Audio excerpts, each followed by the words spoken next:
ilaa 200 qoys oo ku dhaqan tuulada Bayaxaaw oo kamid ah tuulooyinka hoos yimaada magaalada Jowhar ee xarunta gobolka Shabeellada Dhexe ayaa lagu bilaabay bixinta deeq lacageed oo ka timid dawladda dhexe ee dalka. Maamulka gobolka Shabeellada Dhexe iyo kan degmada Jowhar oo uu idmaday guddiga qaran ee gurmadka fatahaadaha ayaa si rasmi ah qoysaskan ugu qaybiyay lacagihii loo idmaday. 200 oo qoys ayaa ugu horeyn lacagta qaadatay, waxaana qoyskiiba ku soo aaday $50 oo lacagta Mareykanka ah, ayuu yiri Nuux Aadan Axmed, gudoomiyaha tuulada Bayaxaaw.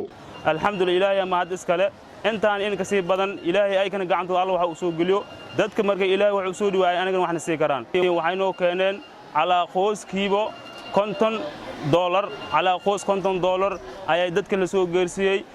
Waxaa hadda la siiyay 200 oo qoys ayaa maanta beesadaasna la siiyay la soo gaarsiiyay. Gudoomiyaha gobolka Shabeellada Dhexe iyo kan degmada Jowhar ayaa si rasmi ah u tibaaxay in lacagta la bixiyay aysan ahayn mid buuxin karta baahiyaadka dadku ay fatahaaduhu ay saameeyeen, isla markaana loo baahan yahay deeq intaani ka sii badan oo lagu garab joogsado dadku biyaha ay halakeeyeen. dadkan baahan dhibaatadu marna biyo la'aan qabsato, marna biyihii ay halakeeyaan ama ay dhibaateeyaan. ilaahay mahadiis waaye, waxyaabo oo dabiici ilaahay xaggiisa ka dhacdo waaye. waa ku xamdinaynaa, alxamdulillaah aan leenahay. sida uu nii sheegay gudoomiyaha tuulada, sida sareexada loo kala qaatay lacagaha aad arkaysiin, waxa waaye nidaam ka jira waaye, iskaashi dhexmara waaye maamulka iyo shacabka. hase yeeshee bilow ay noo tahay nambarka hadda aan wadnane waa ku wadi doonaa hadduu ilaahay yiraahdo.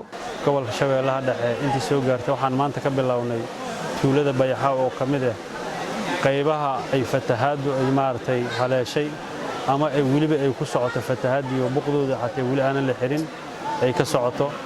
waxaan ilaahay noo suurta geliyay oo ilaahay noo fududeeyay inaan maartay 200 qoys aan u qaybino maartay wixii ilaahay calaf uga dhigay oo maartay min $50 aan lacagta u gaarsiinay. inta dhiman hadduu ilaahay yiraahdo maalmaha soo socda ayaan maartay si guda galeynaa inta dhiman sidii aan wax u gaarsiinahay. marka ilaahay baa mahad iskale, gacanta ilaahay baa wax ku filan.